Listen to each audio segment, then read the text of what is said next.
Oil போட்டுக்கலாம்.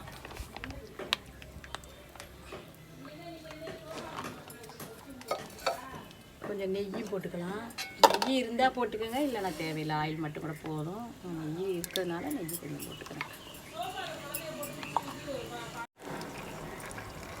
இப்போ வந்து வெந்தயம் கொஞ்சம், சீரகம், பட்டை, ஒரு சின்ன பட்டை துண்டு, கிராம்பு, ஏலக்காய். அடுத்து வந்து வெங்காயம் கட் பண்ணி வச்சுருக்கேன். பச்சை மிளகா வந்து ஒரு 3 பச்சை மிளகா கட் பண்ணி வச்சுருக்கேன். தக்காளி வச்சுருக்கேன். மல்லி இலை வச்சுருக்கேன். மல்லி வந்து இவ்வளோ உள்ள கட் பண்ணி போட்டுருக்கேன். அதை நான் போட்டேன்.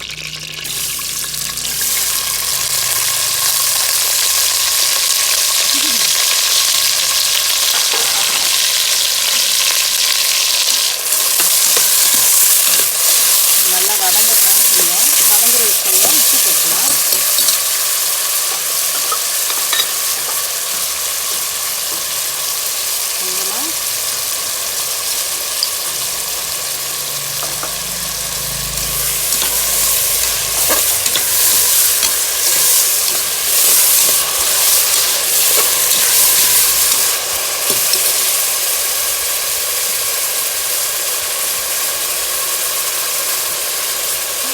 அடுத்து வந்து இஞ்சி பூண்டு பேஸ்ட்டு.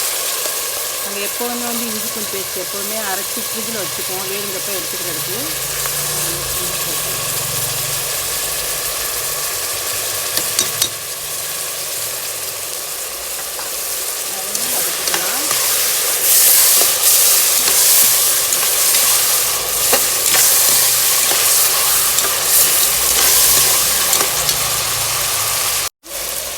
மிளகாத்தூள் வந்து உங்களுக்கு காரம் எவ்வளோ தேவையோ அவ்வளோ நீங்கள் போட்டுக்கணும். அடுத்து மஞ்சத்தூள்.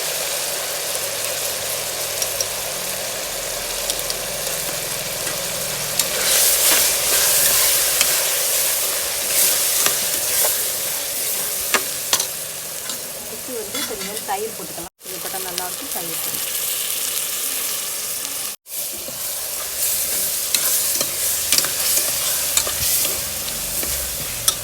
அடுத்து வந்து மட்டன் போட்டுடலாம். மட்டன் வந்து வாங்கி ஃப்ரிட்ஜில் வச்சுருந்தோம்.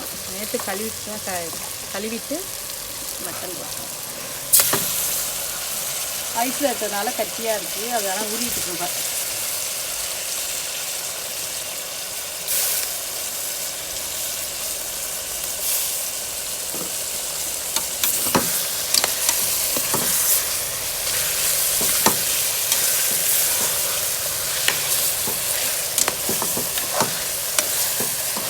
கட்டியாக இருக்குன்னு நினைக்காதீங்க, அது உருவி உங்களுக்கு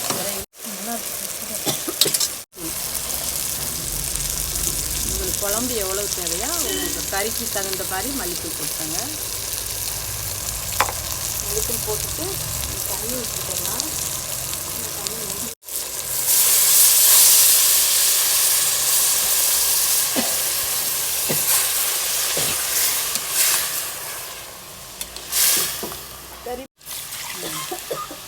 கறி முழுகிற அளவுக்கு தண்ணி ஊற்றியாச்சு. மூடி போட்டு வேக வைக்கலாம். நல்லா வந்து கறி வந்து ஒரு 7 விசிலுக்கு நல்லா வேகணும்.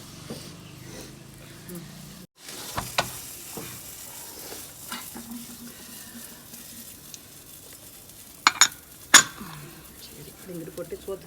நம்ம வந்து மட்டன் வந்து 6-7 விசிலுக்கு இருந்துருச்சு. இப்போ வந்து நான் விசிலை வந்து ஆவி போயிடுச்சு. ஆவி போனது நம்ம வந்து இப்போ திறந்து பார்க்கலாம் எப்படி வெந்திருக்கான்னு. வெந்திருக்கோம். திறக்கணும். ஆனால் வந்து ஆவி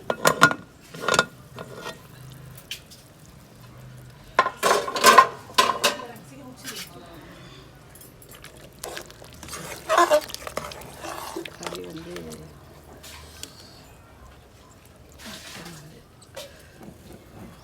வெந்துருச்சு. இது பாருங்கள், வெந்துருச்சு, நல்லா வெந்துருச்சு. நம்ம வந்து இப்போ காய் போட்டுடலாம். நான் வந்து கத்திரிக்காயும் உருளைக்கிழங்கும் எடுத்து வச்சுருக்கேன். அதான் போட போகிறேன். உருளைக்கிழங்கும் போடுறேன். இந்த கத்திரிக்காய் இந்த மாதிரி வெட்டிக்கணும். இந்த மாதிரி வெட்டிக்கலாம். இந்த மாதிரி முட்டையாகவும் வெட்டிக்கலாம். சின்ன கத்திரிக்காயாக தான் இந்த மாதிரி முட்டையாக வெட்டிக்கணும்.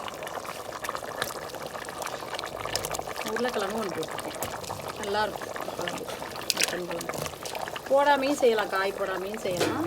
ஆனால் காய் போட்டு செய்கிறது தான் உடம்புக்கே நல்லது. காய் போடாமல் செய்கிறத பற்றியும் காய் போட்டு செய்கிறது மட்டன் குழம்பு. தண்ணி ஊற்றிக்கலாம். 100 ரூபா கொடுத்துட்டாங்க, 30 ரூபா இங்கே விற்கிறேன். உப்பு வந்து கொஞ்சம் போட்டுக்குவோம். உப்பு வந்து கொஞ்சம் போட்டிருக்கேன் வதங்கும்போது, வெங்காயம் வதங்கும்போது கொஞ்சம் போட்டுக்கலாம்.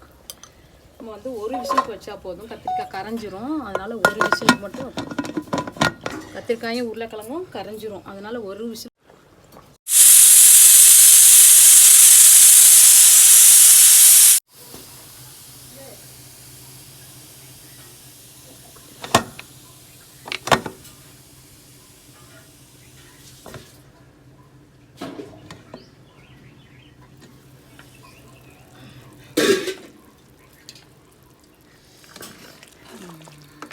நமக்கு வந்து கறியெல்லாம் வெந்துருச்சு, காயெல்லாம் வந்துருச்சு, எல்லாமே வந்துருச்சு. கத்திரிக்காயும் வந்துருச்சு, உருளைக்கிழங்கும் வந்துருச்சு. பாருங்கள், சூப்பராக இருக்குது குழம்பு. நம்ம அடுத்து வந்து தேங்காய் பால் ஊற்ற போகிறோம். தேங்காய் பால் வந்து சக்கையை கொஞ்சம் எடுத்துட்டேன். தேங்காய் பால் ஊற்றலாம்.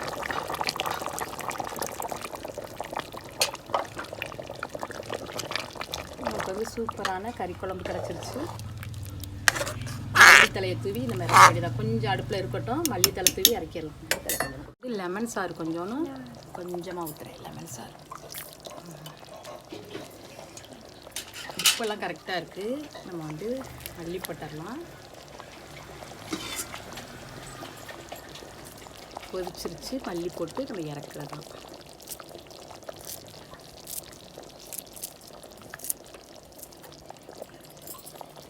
அவ்வளோதான்.